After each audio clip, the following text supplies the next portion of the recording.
আওয়ামী লীগকে নিষিদ্ধ করে দিয়েছে, আওয়ামী লীগের কার্যক্রম নিষিদ্ধ করে দিয়েছে এবং বিরুদ্ধে বৈশ্বিক প্রতিক্রিয়া আসা শুরু হয়ে গেছে।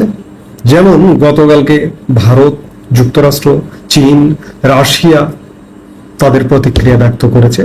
সবচেয়ে গুরুত্বপূর্ণ আমি মনে করি আমার সবচেয়ে নিকট প্রতিবেশী ভারতের প্রতিক্রিয়া। ভারত গতকালকে ভারতের পররাষ্ট্র মন্ত্রণালয়ের নিয়মিত ব্রিফিংয়ে, সংবাদ ব্রিফিংয়ে পররাষ্ট্র মন্ত্রণালয়ের মুখপাত্র রণধীর জয়সওয়াল তাদের ভারতের পক্ষ থেকে প্রতিক্রিয়া জানিয়েছেন। বাংলাদেশ আওয়ামী লীগ ও এর অঙ্গ সংগঠন, সহযোগী সংগঠন ও ভ্রাতৃ প্রতিষ্ঠানের কার্যক্রম নিষিদ্ধ করার ঘটনায় ভারত গভীর উদ্বেগ প্রকাশ করেছে। ভারত মনে করে কোনো রাজনৈতিক দলকে নিষিদ্ধ করতে যে পদ্ধতির মধ্য দিয়ে যেতে হয়, বাংলাদেশের অন্তর্বর্তী সরকার তা অনুসরণ করেনি। গতকাল মঙ্গলবার নয়াদিল্লিতে ভারতের পররাষ্ট্র মন্ত্রণালয়ের সাপ্তাহিক ব্রিফিং এর এক প্রশ্নের উত্তরে এই মন্তব্য করেন মন্ত্রণালয়ের মুখপাত্র রণধীর জয়সওয়াল। জয়সওয়াল বলেন, গণতান্ত্রিক দেশ হিসেবে ওই দেশে গণতান্ত্রিক স্বাধীনতা খর্ব হওয়ায় ভারত স্বাভাবিকভাবেই চিন্তিত। ভারত পাকিস্তান সংঘাতের পরিপ্রেক্ষিতে ভারতের পররাষ্ট্র মন্ত্রণালয়ের সাপ্তাহিক ব্রিফিং কিছুদিন বন্ধ ছিল। গতকাল মঙ্গলবার আবারও তা শুরু হয়। অধিকাংশ প্রশ্ন ভারত ও পাকিস্তানের সাম্প্রতিক সংঘাত নিয়ে হলেও আওয়ামী লীগকে নিষিদ্ধ করার বিষয়ে ভারতের মনোভাব জানতে চাওয়া হয়। জবাবে জয়সওয়াল বলেন, যথাযথ পদ্ধতি না মেনে এই সিদ্ধান্ত গৃহীত হওয়ায় ভারত স্বাভাবিকভাবেই চিন্তিত। ডক্টর মোহাম্মদ ইউনূস সরকার কত বড় খেলোয়াড়, নিজেই তিনি বলেছেন এক বক্তব্যে যে তিনি বড় খেলোয়াড়। ভারত পাকিস্তান যখন যে মুহূর্তে সংঘাতপূর্ণ অবস্থায়, ঠিক সেই মুহূর্তে 10 তারিখ কিন্তু এক্সট্রিম লেভেল ছিল ভারত পাকিস্তানের। সেই মুহূর্তে উপদেষ্টা পরিষদের বৈঠক, 12 তারিখ প্রজ্ঞাপন জারি, তখনও এক্সট্রিম লেভেল প্রজ্ঞাপন জারি হয়ে গেল। অর্থাৎ ভারত এদিক দিয়ে যেন না কথা বলে বা কোনো প্রশ্ন না তোলে সেই সময়। কারণ আমি একজন বাংলাদেশের মানুষ হিসেবে ভারতের মতামতকে সর্বাগ্রে, সারা পৃথিবীর আগে 1 নম্বর মতামত, ভারতের মতামতকে আমি গুরুত্ব দিতে চাই নানা কারণে।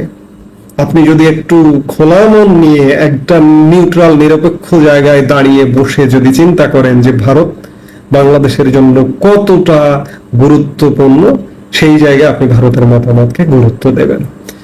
রণধীর জয়সওয়াল উদ্বেগ প্রকাশ করেছেন। জয়সওয়াল আরো বলেছেন যে গণতন্ত্রে কাজের একটা পদ্ধতি আছে, আওয়ামী লীগকে নিষিদ্ধ করা হয়েছে সেই গণতান্ত্রিক পদ্ধতি না মেনে। সঙ্গত কারণে এটি এক উদ্বেগজনক ঘটনা।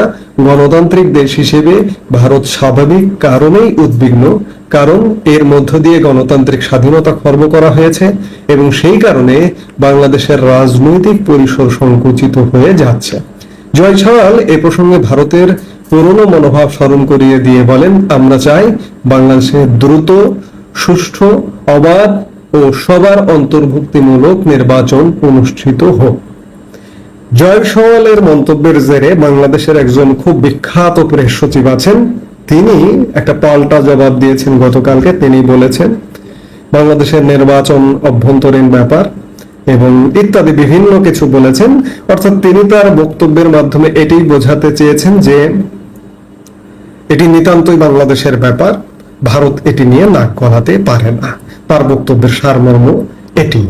আবার মার্কিন যুক্তরাষ্ট্রের ব্রিফিংয়েও সাংবাদিক প্রশ্ন করেছিল আওয়ামী লীগের কার্যক্রম নিষিদ্ধ প্রসঙ্গে মার্কিন পররাষ্ট্র দপ্তরের উপমুখপাত্র টমি পিগড বলেন, গণতান্ত্রিক প্রক্রিয়া ও মত প্রকাশের স্বাধীনতাকে সমর্থন করে যুক্তরাষ্ট্র।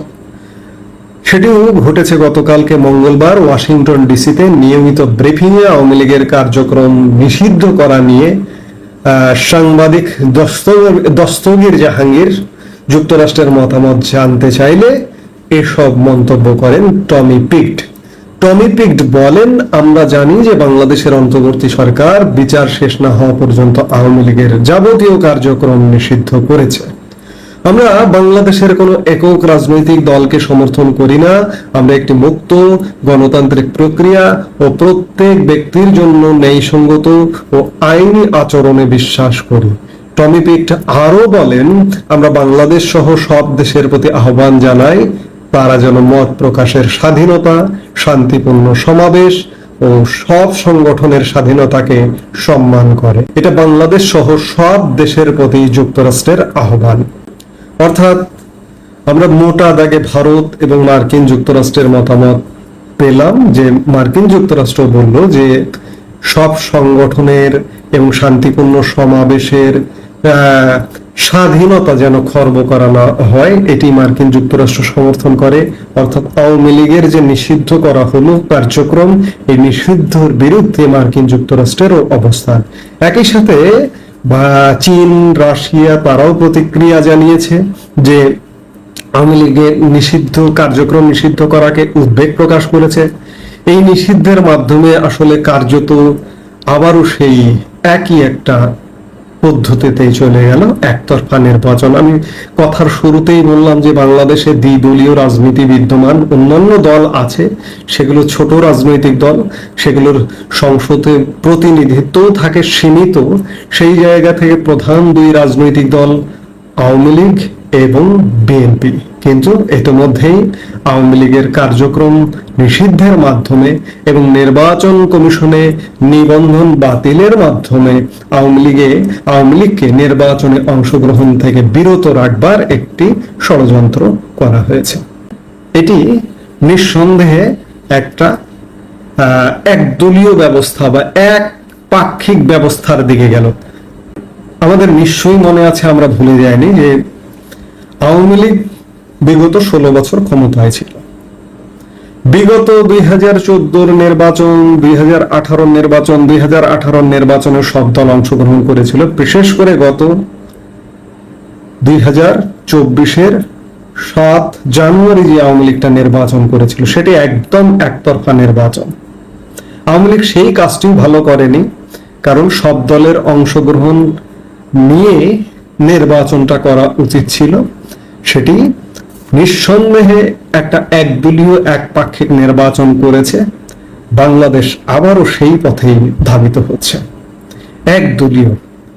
এটি যদি বিএনপির জন্য বলি বা আরো এই যে ছোট ছোট কিছু দল আছে, যেমন জামাতও একটা দল, তাদেরও সংসদে সর্বোচ্চ 17টা পর্যন্ত আসন ছিল আমাদের বাংলাদেশে 300 সংসদীয় আসনের মধ্যে, এবং 50টি সংরক্ষিত থাকে। তো সেই জায়গা থেকে সর্বোচ্চ 17 আসনের অধিকারী ছিল জামাত। আসলে বিএনপি প্রধান বড় দল, বিএনপি আবারও বাংলাদেশ একপাক্ষিক নির্বাচনের দিকে ধাবিত হয়েছে। এই একপাক্ষিক নির্বাচন আসলে সারা পৃথিবীতে গ্রহণযোগ্য হবে না। আবারও যদি নির্বাচন সহসা হয়, আদৌ বাংলাদেশে নির্বাচন হবে কিনা এটি বলা কঠিন, কারণ আগামী 2, 4, 5 বছরে, কারণ এই যে একটা সরকার পতন হয়েছে, হবার পরে ইতিমধ্যে আমরা 10 মাস সে অবস্থান করছি, প্রায় 1 বছর হতে চলেছে। নির্বাচনের কিন্তু কোনো খবর নেই, নির্বাচনের কিন্তু কোনো রোড ম্যাপ নেই।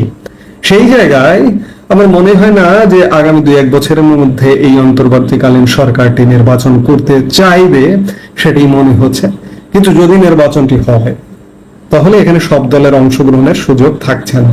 আবারও সেই একপাক্ষিক নির্বাচন, সেই নির্বাচনটি বৈশ্বিকভাবে গ্রহণযোগ্য হবে কিনা, সারা পৃথিবী গ্রহণ করবে কিনা, সবার আগে নিকট প্রতিবেশী দেশ ভারত সেটি গ্রহণ করবে কিনা, মার্কিন যুক্তরাষ্ট্র গ্রহণ করবে কিনা, চীন গ্রহণ করবে কিনা, রাশিয়া গ্রহণ করবে কিনা, ইউরোপীয় ইউনিয়ন গ্রহণ করবে কিনা, সবচেয়ে বড় প্রশ্ন।